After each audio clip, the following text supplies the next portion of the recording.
Welcome in. It's really great to have you with us today. Yeah, thanks for having me. I'm excited for this one. Today's deep dive is, well, we're looking at a source stack that takes a very unusual approach to a remarkably common municipal problem. It really is a departure from the usual stuff we see. Right. We are exploring a collection of materials from the LOV8U Foundation. That's a 501c nonprofit based out of Las Vegas, Nevada. And our mission today is to unpack this specific claim they make in the documents. Exactly. They claim that an abstract, deeply spiritual concept, which they call unconditional love in action, can actually be used as a proven practical tool for urban renewal. Which is, a huge pivot from the standard literature on urban revitalization. Oh, absolutely. Typically, when you're analyzing how to rescue a declining neighborhood, the source materials revolve around zoning laws or municipal tax incentives, maybe massive corporate real estate investments. The nuts and bolts of city planning. Right.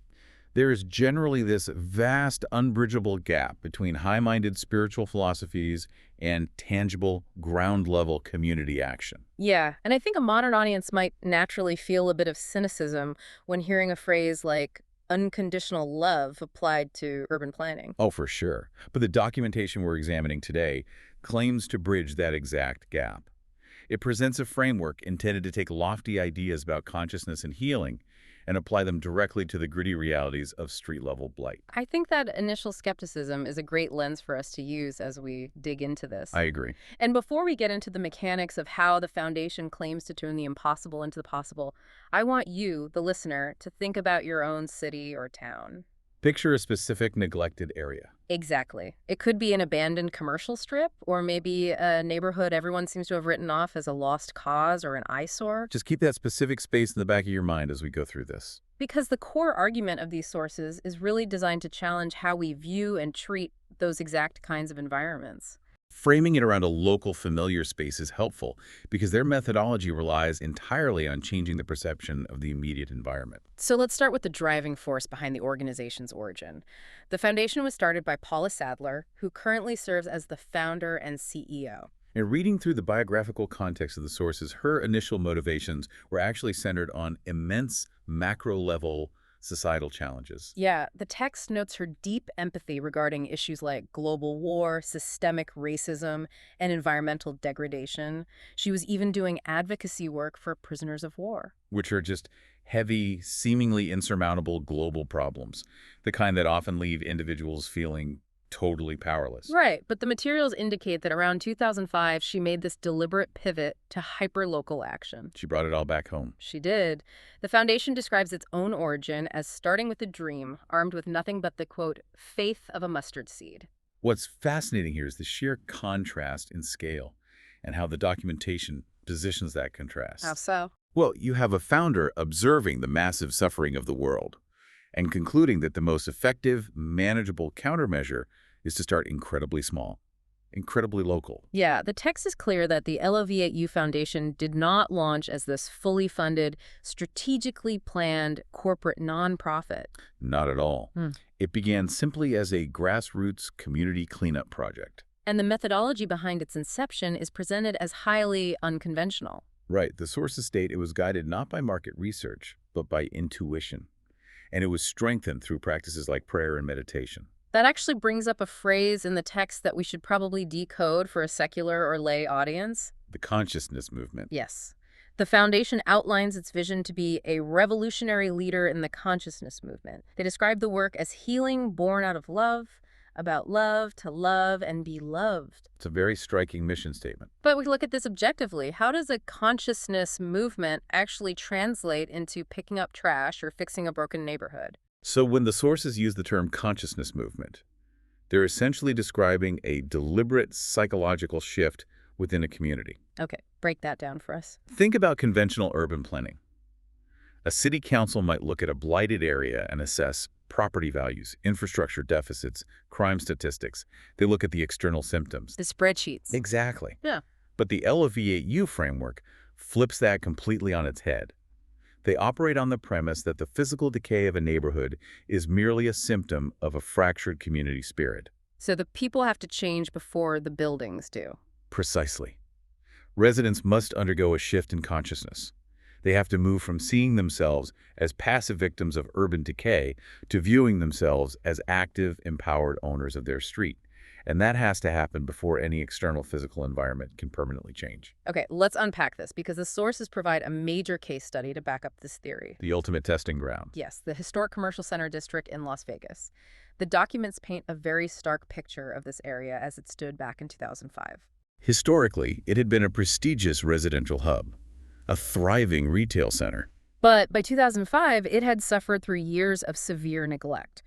The text explicitly states that it wasn't just considered a rough area, it was officially deemed a blight and a tax burden by the county. And the situation was so dire that the district was on the brink of being lost to eminent domain. We should probably pause and consider the gravity of those terms. Yeah, because they represent a critical tipping point for any community. When a local government officially categorizes an area as a blight and a tax burden and begins floating the concept of eminent domain, it is effectively handing down a death sentence to that neighborhood's existing identity. Eminent domain basically implies the governing bodies believe the area is entirely beyond organic repair, right? Exactly. The belief is that the land must be forcibly acquired, cleared, and redeveloped from scratch by outside entities. That's a huge psychological blow to the people living and working there. The momentum of that label is notoriously difficult to reverse. It signals to banks to stop lending, prompts businesses to flee, and leaves the remaining residents feeling completely abandoned by the system. Which makes the timeline of intervention detailed in the sources quite compelling. The action narrative lays out the precise steps Paula Sadler took when faced with that municipal death sentence. Right. It began with the internal work we mentioned earlier. The text notes she prayed, listened to her intuition, and actively affirmed the neighborhood's underlying value. But the crucial part is that it didn't stop at positive thinking. No, she physically went out and started cleaning up the physical debris in the area. She just rolled up her sleeves. And from there, she formed an association of like-minded people. And one specific detail in the text really stands out as a massive logistical hurdle. She developed an online presence that eventually unified over 200 distinct businesses and property owners in the district. The scale of that unification is arguably the most critical piece of evidence in their case study. 200 independent owners. To put that in perspective, think about the everyday difficulty of getting just 3 neighbors to agree on where to build a shared fence. Right. It's impossible. Now multiply that friction across 200 independent business owners and landlords in a district characterized by economic stress and mutual distrust. Achieving that level of coalition building requires intense, ground-level, grassroots organizing. And this is where the foundation claims their concept of unconditional love in action moves from theory to practice. It wasn't merely wishing for change. The sources indicate they manifested it through organized labor and strategic communication. The documentation outlines how this newly formed coalition leveraged their collective voice. Backed by those 200 businesses, they actively engaged local government agencies that had previously written the area off. They initiated conversations that resulted in a comprehensive rebranding campaign for the district. They organized neighborhood meetings, they launched public art projects. They hosted open houses and festivals designed to draw the wider public back in to support local commerce. And according to the Foundation's own historical metrics, the combination of those efforts completely reversed the district's trajectory. The text asserts that today, the area has been miraculously revived. It's described as a flourishing hub for arts, entertainment, and local entrepreneurship. Its historical value is now formally recognized by the city of Las Vegas. From an analytical standpoint, this case study is presented as validation of their core thesis. That affirming a neighborhood's value when paired with sustained physical action and coalition building can force a tangible shift in a community's economic and social reality.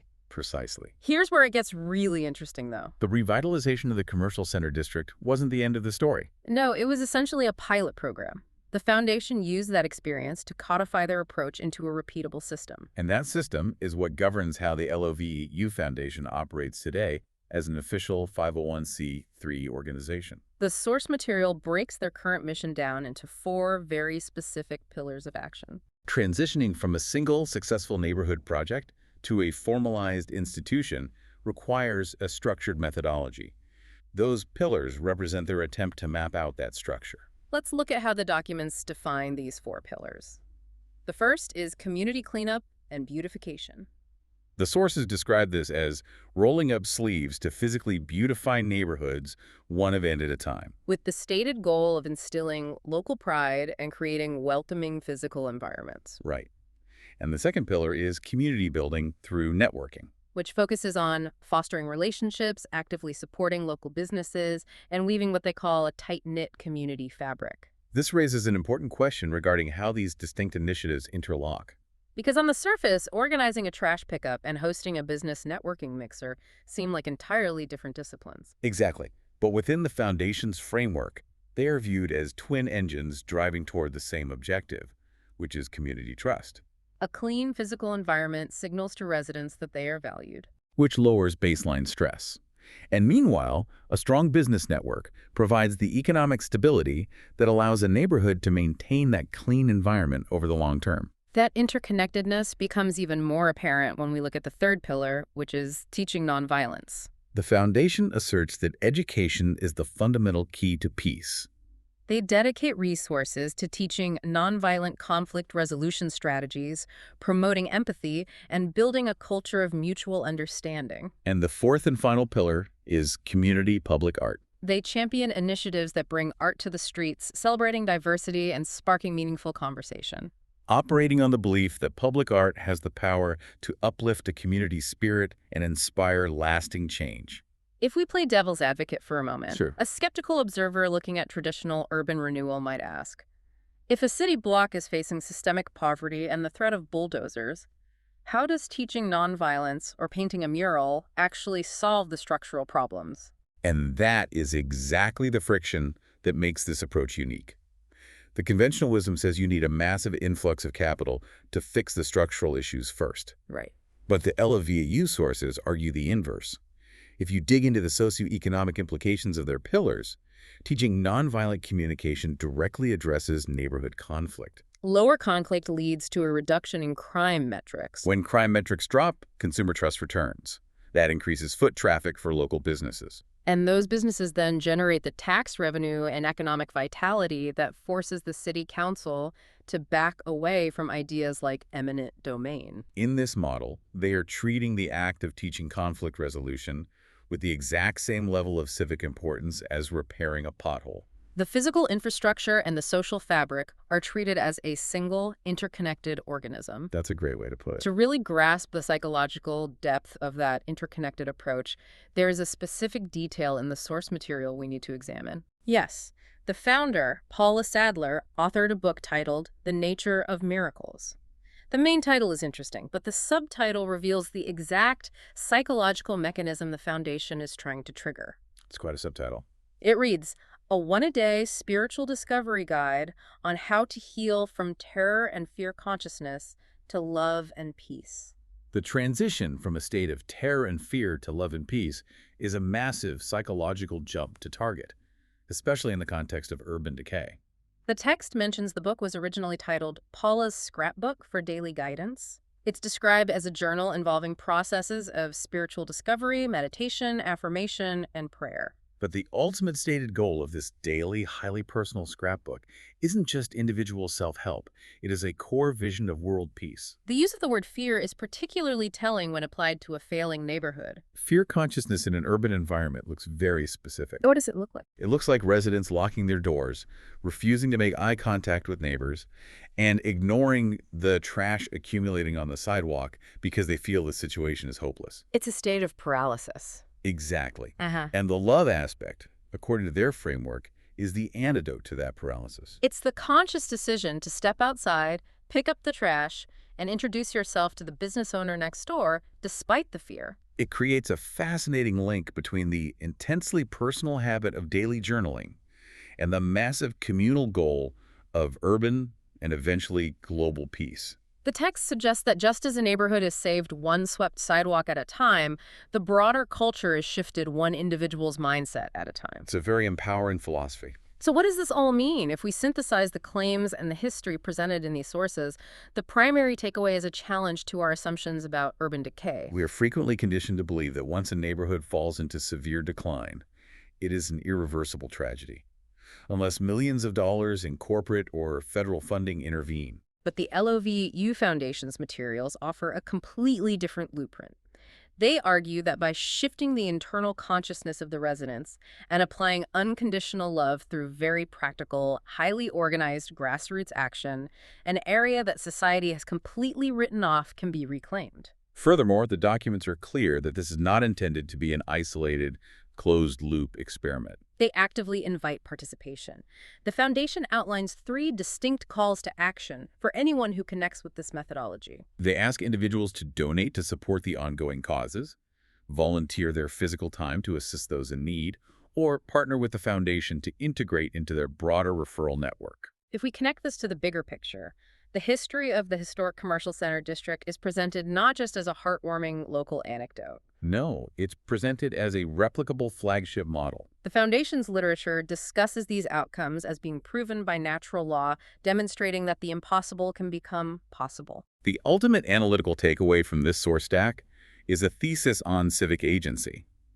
It suggests that individuals and small coalitions are not inherently powerless against the massive structural machinery of societal blight.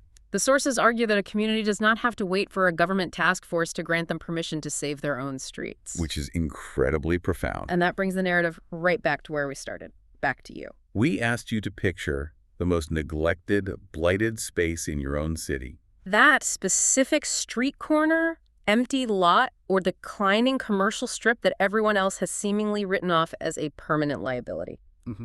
Think about that space right now. Keep it in your mind. If you stopped viewing it strictly through the lens of cold statistics and inevitable decay, and instead chose to look at it through the LOV8U Foundation's lens of unconditional love and action, what is the very first tangible physical step you would take to revive it tomorrow? It is a question that certainly challenges our default perspective on the spaces we inhabit. It absolutely does. Thank you for joining us on this deep dive into the source material. Keep examining the world around you, keep asking the difficult questions, and we will catch you next time.